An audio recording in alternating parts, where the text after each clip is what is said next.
ઓ બા, ચાંદો છે ને પૂનમ નો હોય, આ તો મોઢે કાળો કોઢ નીકળો હોય ને એવું લાગે છે. એ રાહુલિયા, એ દીકરા, આ ફોટો છે ને મને આમ ઝડપી રીતે મને મોકલ ને બેટા, એટલે હું છે ને આને આગળ મોકલતો થાઉં, સમજ્યો ને? હે હે હે હા હા, મોકલાવી તો દઈશ, પણ એની કિંમત છે પૂરા 15,000 રૂપિયા. બોલી બા, તમારી પીવડાવેલી ગળથુથી પાછી બોલી. પક્કા તમારા જ સંસ્કાર છે આ નાલાયકમાં. હા ભાઈ, જ્યાં માફ કર્યા તારા 15.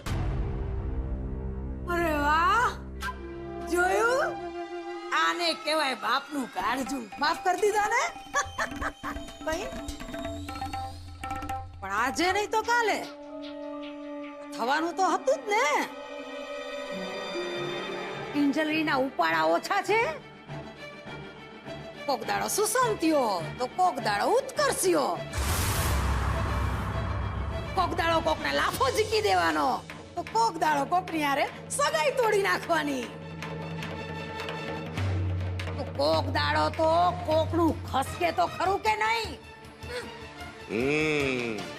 વાત તો સાચી બા, પણ એ રાહુલિયા, હા, મને એમ કે આ બે માંથી કોણ હશે કે પછી કોઈ ત્રીજું જ?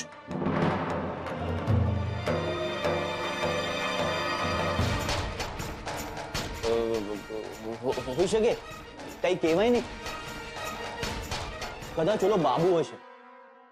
શું છે કે કિંજલના કારણે એને બહુ માર પડ્યો છે ને. તમે કોકનું બગાડો તો કોક તમારું બગાડે જ ને. આમ બંગડી પહેરીને થોડી બેઠો રે. વાત તો સાચી છે બા આની,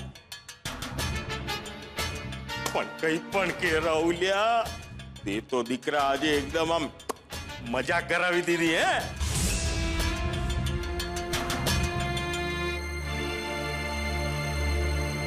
આટલા સારા સમાચાર મારે ઉત્કર્ષને આપવા જ પડે ને.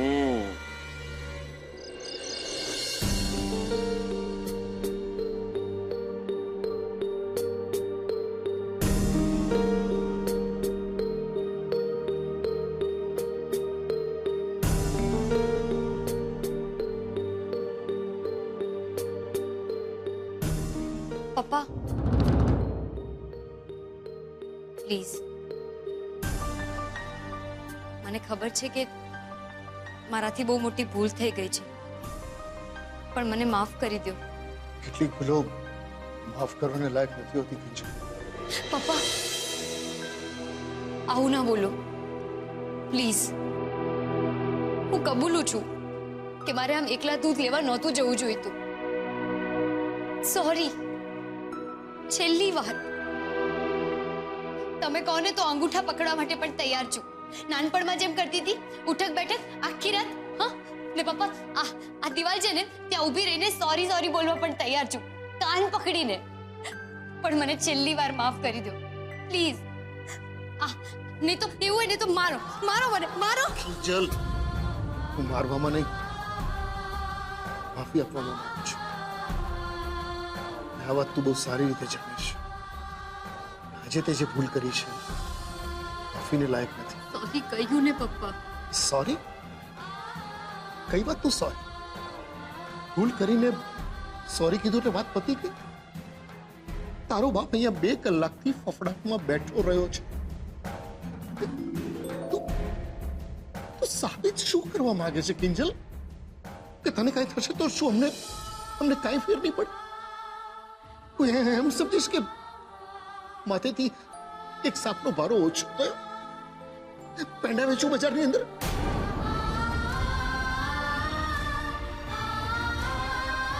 દીકરીના બાપને દીકરીની કેટલી ચિંતા હોય છે એનો ક્યારે વિચાર કર્યો છે ખબર? એ ત્રાસકો, એ ધડધડ ક્યારે કલ્પના કરી છે તે? બસ નીકળી પડી. અરે પેલો સુશાંત ટાંપીને બેઠો છે, ક્યારે કયા રૂપમાં વાર કરશે કઈ ખબર નથી. તું આવી ભૂલ કરે? મારી કિંજલ આટલી ગાફેલ રે? બચ્ચી, ઉતાવળમાં તું એ સાબિત કરવા માંગે છે કે તારો બાપ નકામો થઈ ગયો? બોલ, બોલતી કેમ નથી?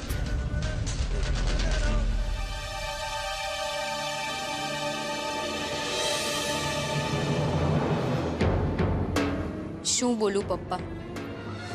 તમારા ગુસ્સા પાછળ તમારી ચિંતા છે એ મને સમજાય છે, પણ મને એ સમજાતું નથી કે આ કર્યું છે કોણે, સુશાંતે કે પછી ઉત્કર્ષે?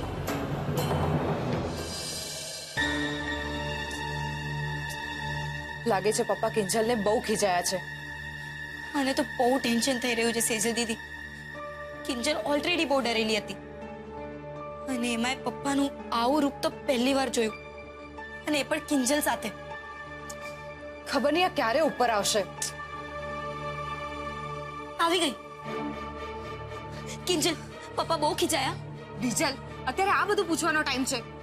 કિંજલ, તારા ચહેરા ઉપર કાળો રંગ કોણે નાખ્યો તો? તે જોયો તો એનો ચહેરો?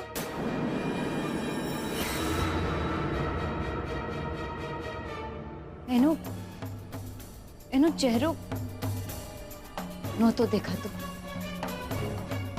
પણ હા, એણે ઉત્કર્ષના ચહેરા વાળો માસ્ક પહેર્યો હતો. શું એટલે કે સુશાંત આટલી હદે ઉતરી આવ્યો કે ઉત્કર્ષને બદનામ કરતો ફરે છે? બની શકે છે કે ઉત્કર્ષ પોતે જ પોતાનો માસ્ક પહેરી સુશાંતના નામ પર ચરી ખાતો હોય. એ શક્ય જ નથી. ઉત્કર્ષ આવું કોઈ દિવસ ના કરે. કરેક્ટ. ને ઉત્કર્ષ આવું શું કરવાને કરે? એને તું, હું, આપણે બધા બહુ સારી રીતે ઓળખીએ છીએ કિંજલ. બીજલ સાચું કહી રહી છે કિંજલ. રૂપેશને પણ એકવાર લાગ્યું હતું કે આ બધું કરવા પાછળ કદાચ ઉત્કર્ષનો હાથ હોઈ શકે, તો એણે એને સીધું જ પૂછી લીધું અને એનો ડાઉટ ક્લિયર કરી લીધો હતો. એટલે રૂપેશ જીજુને પણ શંકા તો હતી જ. તો પછી એમ પણ બની શકે ને કે ઉત્કર્ષ ખોટું બોલતો હોય ને એણે રૂપેશ જીજુની વાતમાં હાય હા કરી હોય. બસ કર કિંજલ. ડાઉટ કરવાની એ હદ હોય. જે માણસ ખોટો છે એના ઉપર વિશ્વાસ કરીને તું એના લગ્ન કરાવવા માટે ચાલી નીકળી હતી, અને જે ખરેખર સાચો છે એની સાથે લગ્ન કરવાની ના પાડીને તું એવું કહી રહી છે કે એ પોતાના ચહેરાના માસ્ક પહેરીને બધાને ગેરમાર્ગે દોરી રહ્યો છે. કિંજલ, ઉત્કર્ષ આવું ના કરી શકે એટલે ના જ કરી શકે. અને બીજી વાત, ભવિષ્યમાં પણ જો તું ક્યારેય પણ કોઈ મુસીબતમાં હોઈશ અને આખી દુનિયા તારી વિરુદ્ધમાં હશે, પણ ઉત્કર્ષ જ એક એવો વ્યક્તિ છે જે તારા પડખે ઊભો રહીને બતાવશે. એ પછી પ્રેમના નાતે હોય કે પછી માણસાઈના નાતે.